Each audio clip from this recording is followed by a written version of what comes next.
Menuliskan keterampilan dan keahlian di CV mungkin terdengar mudah, tapi apakah Anda sudah mencantumkannya? Dan apakah penulisannya sudah benar? Jika ingin CV Anda menonjol dan langsung menarik perhatian HRD, video ini akan menunjukkan cara menulis keterampilan dan keahlian yang tepat.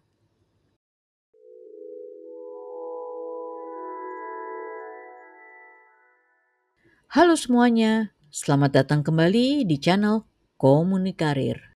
Video ini akan membahas tentang keterampilan dan keahlian. Ini merupakan salah satu bagian penting dalam CV, namun seringkali dianggap remeh atau bahkan sebagian orang tidak mencantumkannya dalam CV. Padahal dengan mencantumkan keterampilan dan keahlian yang tepat, CV Anda bisa jauh lebih menarik di mata HRD. Sebelum kita mulai, pahami dulu apa yang dimaksud dengan keterampilan dan keahlian. Keterampilan dan keahlian sering digunakan secara bergantian, namun sebenarnya ada perbedaan tipis antar keduanya. Keterampilan atau skills adalah kemampuan yang dipelajari dan diasah, misalnya keterampilan menggunakan software, komunikasi, atau bahasa asing. Sedangkan keahlian atau expertise adalah penguasaan yang lebih mendalam, biasanya dari pengalaman bertahun-tahun. Silakan tentukan apakah Anda akan menggunakan keterampilan atau keahlian. Contohnya ini CV dengan subjudul keterampilan dan ini dengan subjudul keahlian. Sekarang kita masuk ke langkah pertama, yaitu pilah keterampilan teknis dan non-teknis. Silakan baca lagi iklan lowongan pekerjaan secara cermat, kemudian catat keterampilan-keterampilan yang dicari oleh perusahaan. Bedakan keterampilan teknis dengan keterampilan non-teknis. Keterampilan teknis atau hard skills lebih terkait dengan pekerjaan atau profesi tertentu. Sedangkan keterampilan non-teknis atau soft skills berlaku di berbagai bidang pekerjaan. Di sini saya telah memberi warna biru untuk keterampilan teknis dan warna hijau untuk non-teknis. Keterampilan non-teknis ini sering kali menjadi penentu kesuksesan di tempat kerja. Karena itu, kemampuan berkolaborasi dan adaptasi biasanya sangat dihargai oleh perusahaan. Langkah kedua yaitu gunakan kata kunci atau keywords yang tepat. Perusahaan seringkali menggunakan Applicant Tracking System atau ATS untuk menyaring CV dengan kata kunci spesifik.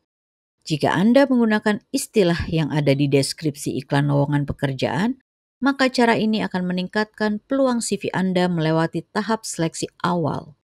Hindari pengulangan penyebutan keterampilan yang sama di beberapa bagian CV. Jika Anda sudah menyebutkan suatu keterampilan di bagian profil, maka tidak perlu mengulangnya secara sama persis di bagian keterampilan atau keahlian.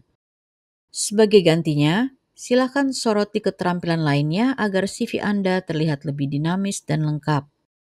Untuk memudahkan proses ini, Anda dapat menggunakan daftar keywords yang telah kami susun. Daftar ini mencakup 100 bidang pekerjaan, masing-masing bidang berisi 50 keywords. Ini contoh daftar keywords untuk bidang akuntansi. Kolom pertama dalam bahasa Indonesia dan kolom kedua dalam bahasa Inggris. Setelah menentukan keterampilan yang relevan, berikutnya adalah langkah ketiga, yaitu mengelompokkan keterampilan. Contohnya di sini ada 3 pengelompokan keterampilan. 1, 2, 3. Di sini ada 2 kelompok keterampilan teknis, yaitu audit dan laporan keuangan. Kemudian ada 1 kelompok keterampilan non-teknis. Ini contoh dalam bahasa Indonesia dan ini dalam bahasa Inggris. Di bawah masing-masing kelompok keterampilan dicantumkan sekitar 5 keterampilan terkait. Sesuaikan daftar keterampilan Anda dengan kebutuhan pekerjaan yang dilamar. Jangan menggunakan CV dengan daftar keterampilan yang sama untuk semua lamaran kerja. Demikianlah penjelasan tentang keterampilan dan keahlian. Sekarang Anda sudah tahu 3 langkah untuk menulis keterampilan atau keahlian, yaitu pertama, pilah keterampilan teknis dan non-teknis. Kedua, gunakan kata kunci yang tepat. Ketiga, kelompokkan keterampilan serta tambahkan 5 sub keterampilan di bawahnya. Sekarang, silakan susun daftar keterampilan atau keahlian Anda. Itu tadi 3 langkah mudah untuk menyusun keterampilan atau keahlian yang profesional dan efektif. Jika Anda merasa video ini membantu, jangan lupa beri like dan bagikan ke teman-teman Anda. Silakan kunjungi channel Komunikarir untuk mendapatkan video lainnya seputar karir dan pengembangan diri. Dan jangan lewatkan video-video baru kami. Pastikan Anda subscribe dan nyalakan notifikasi.